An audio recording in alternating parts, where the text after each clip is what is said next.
When Monica Lewinsky did that thing to Bill Clinton that was not having sex with that woman, I thought, shit, now I have to talk to my daughters about oral sex. And I really did not want to. They were 13 and 15 at the time. I had never talked to them about sex at all. And just because the whole country was talking about oral sex did not mean that I wanted to bring it up in the comfort of my own home. Now, I am a smart woman, and I know that teenagers have sex, just not my teenagers. And I know that I'm a feminist, and so I want young women to be fully self-expressed sexually, just not my daughters, not yet anyway.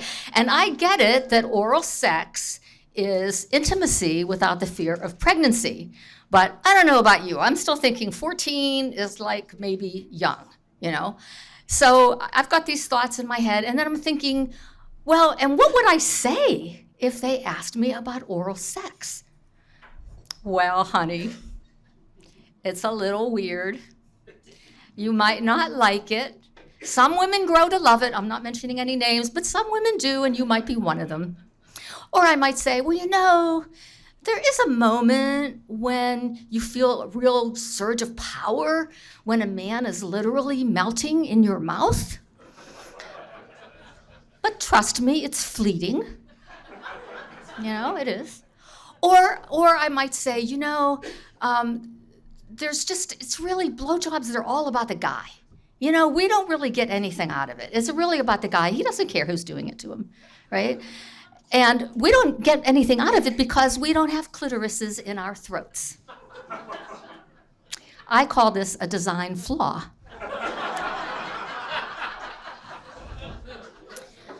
So I've got all these thoughts swirling in my head. I'm really pissed off at Bill, and I'm pissed off at Monica, and I don't want to have this conversation. Well, a few weeks later, there's this very long article in the Washington Post about the epidemic of preteen girls giving blowjobs to teenage boys. Preteen is 12. And I am horrified by this. Now, my first thought is, what have these boys done to deserve this? And I'm thinking, nothing. And then what are these girls getting out of this? And I'm thinking, nothing. But the article just goes on and on about how rampant this is. And the other thing, part of my outrage is I cannot believe how much social mores have changed since I was a teenager. Now, when I was a teenager, it was all about from the waist up, right? I remember being in the car with my boyfriend, and we're like sucking on each other's necks and blowing in one another's ears. And one time it got so hot and heavy, I pushed him away and I said, we have to stop. I might still want to be a nun. And he stopped, because he was a good Catholic boy, and we had it drummed into us that sex was bad and dirty, and we were going to go to hell, and I was going to end up in some Philomena-style home, giving up my child for adoption, and I'd be gossiped about the rest of my life, So we were scared, and apparently that is all gone. That is all gone. So I read this article, and then I call my friend Joni. I'm like, Joni, have you read this article in the Washington Post? Oh my God, I can't believe it. I'm so upset. I said, well, what do you think we should do about it? What should we say to our daughters? And she said, well, all the girls they interviewed were from Montgomery County. So I'm thinking maybe it's not happening in Prince George's.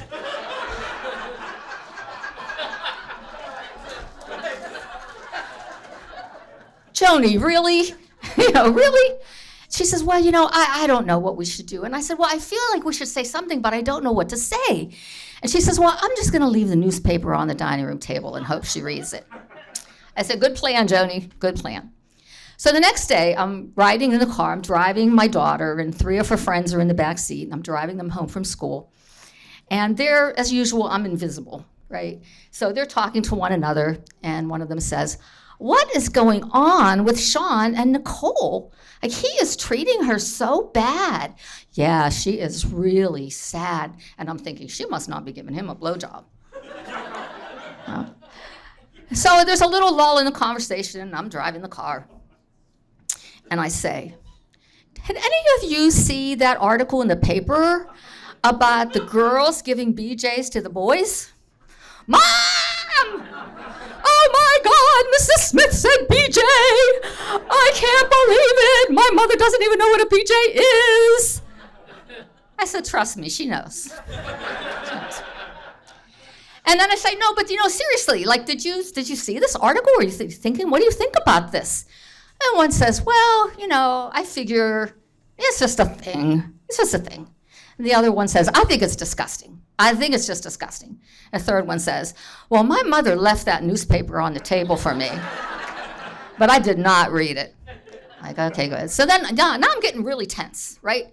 And so I'm driving and I say, well, I think a girl shouldn't go down on a guy unless he goes down on her first. And then and they're like, oh, my daughter, Mom! Oh, Mrs. Smith, I can't believe you said that. Oh my God, that is so hilarious. I'm like, no, I'm serious. I'm serious. And then I realize what I've said, right? And I'm like, oh my God, do not tell your parents I said this. Do not tell your parents I said this. So I get back to town and I drop them all off and I go in the house and I call Joni and I'm like, Joni, you won't believe what I said to the girls in the car. And I tell her and she says, oh, I wouldn't worry about it. Are these boys really gonna go down on these girls? So I never did have the talk with my daughters. I never talked about sex. I never talked about oral sex. They made it through their teens. They made it through their 20s.